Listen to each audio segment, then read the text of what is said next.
So hello students, welcome back to the weekly series of exam express, जिसमें हम हमेशा की तरह रिवाइज करते हैं, रिफ्रेश करते हैं और एग्जाम के लिए रॉक करते हैं। तो आज का जो हमारा चैप्टर है वो है heredity. So let's get started.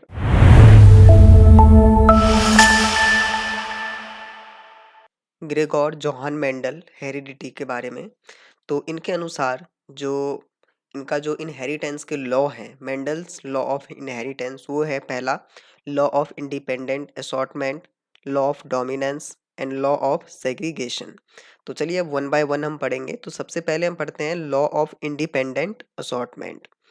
तो इसमें क्या है, ये लॉ क्या कहता है? This law says that different traits are passed from parents to the children independently. जो अलग अलग ट्रेट्स होते हैं ना पेरेंट्स के, वो पेरेंट्स से जो चिल्ड्रन में जाएंगे ना, वो इंडिपेंडेंटली जाएगा। ठीक है, मतलब कि ऐसा नहीं है कि अब जो भी ट्रेट बच्चे में जा रहा है वो मतलब कि आपस में कनेक्टेड है या इस वजह से वो ट्रेट नहीं जाएगा, ऐसा कुछ नहीं होगा। जितने भी ट्रेट होंगे एक्स वाई जेड, वो जो भी ट्रेट होगा वो इंडिपेंडेंटली बच्चे के अंदर जाएगा। That means the way one trait is inherited does not affect how another trait is inherited. ठीक है, वही बात है। इसका मतलब ये हुआ कि जो एक ट्रेट इनहेरिट हुआ है ना, वो दूसरे ट्रेट को इनहेरिट नहीं करेगा कि वो दूसरा ट्रेट कैसे इनहेरिट होगा। ठीक है, मतलब इंडिपेंडेंट होगा, बिल्कुल independent. Because of this many different combinations of traits can appear in the offspring. इसकी वजह से क्या होता है कि बहुत सारे ट्रेट्स के कॉम्बिनेशन, अलग अलग ट्रेट्स के कॉम्बिनेशन एक ऑफस्प्रिंग में देखने को मिल जाता है। ठीक है, जैसा कि इसका नाम ही है ना, इंडिपेंडेंट असॉर्टमेंट, मतलब समझ लीजिए इसमें जो ट्रेट्स इनहेरिट होते हैं वो इंडिपेंडेंटली होते हैं। नेक्स्ट है हमारा लॉ ऑफ डोमिनेंस। तो ये क्या कहता है? This law says that when two different forms of trait are present, one is stronger या dominant and the other is weaker और recessive, the stronger one hides the weaker one. ठीक है, मान लीजिए कि दो अलग अलग ट्रेट्स के फॉर्म प्रेजेंट है। ठीक है, अब उन दोनों में से एक क्या है, स्ट्रॉन्गर है, या फिर सिंपल भाषा में डोमिनेंट, मतलब साइंस की भाषा में, और दूसरा जो है रिसेसिव है, मतलब वीकर है। तो जो स्ट्रॉन्गर वाला ट्रेट है ना, वो क्या करता है, वीकर वाले को हाइड कर देता है। ठीक है, आप यूं समझ लीजिए कि दो लोग हैं, तो जो स्ट्रॉन्गर वाला होगा वो क्या करेगा, वीक को हाइड कर देगा, उसको दबा देगा। अब देखिए यहाँ पे, if a plant gets one allele for tallness dominant and one for shortness recessive, plant will still be tall because the dominant trait shows up. ठीक है, अब मान लीजिए उदाहरण के लिए कि एक प्लांट है। ठीक है, उसमें से एक अलील है, उसका क्या है, टॉलनेस का है। ठीक है, यानी कि वो डोमिनेंट है, और दूसरा जो अलील है वो शॉर्टनेस का है, वो रिसेसिव है। तो जो डोमिनेंट है, डोमिनेंट अगर सपोज टॉलनेस का है, तो प्लांट क्या होगा, टॉल ही होगा। ठीक है, क्यों? क्योंकि डोमिनेंट टॉल है।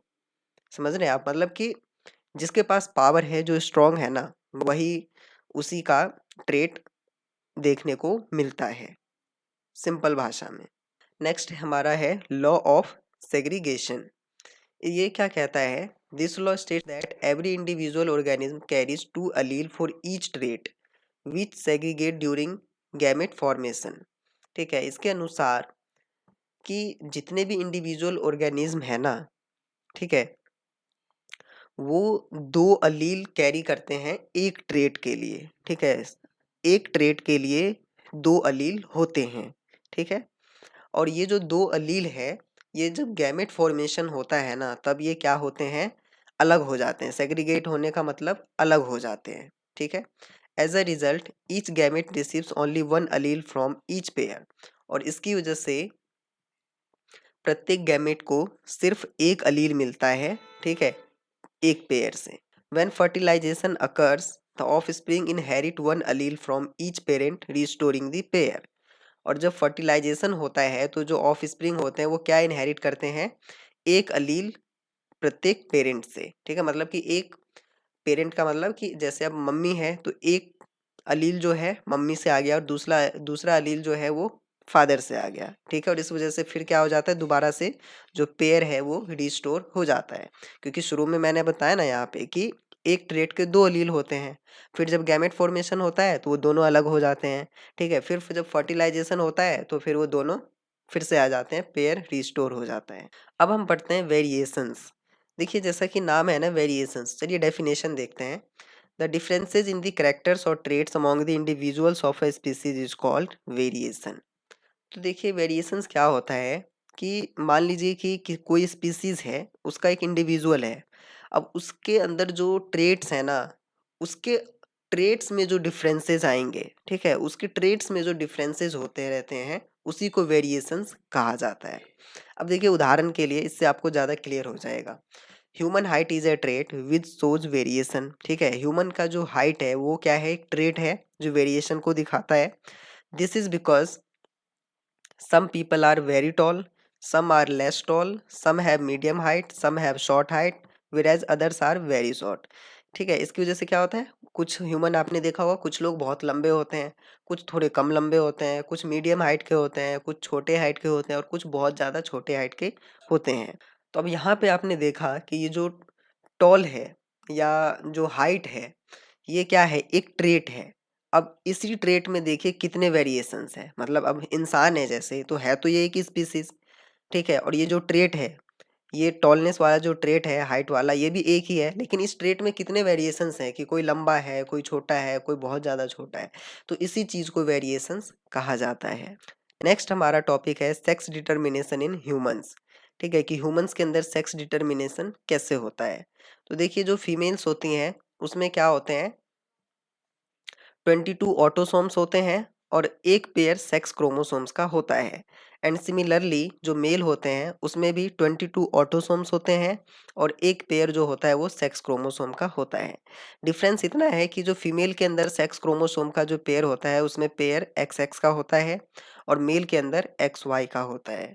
अब इसकी वजह से क्या होगा कि child who inherits an X chromosome from his father, girl child होगी, ठीक है, कि ऐसा बच्चा जो एक्स क्रोमोसोम अपने फादर से इनहेरिट करेगा, तो जो चाइल्ड जो पैदा होगी या चाइल्ड जो चाइल्ड होगी वो गर्ल होगी।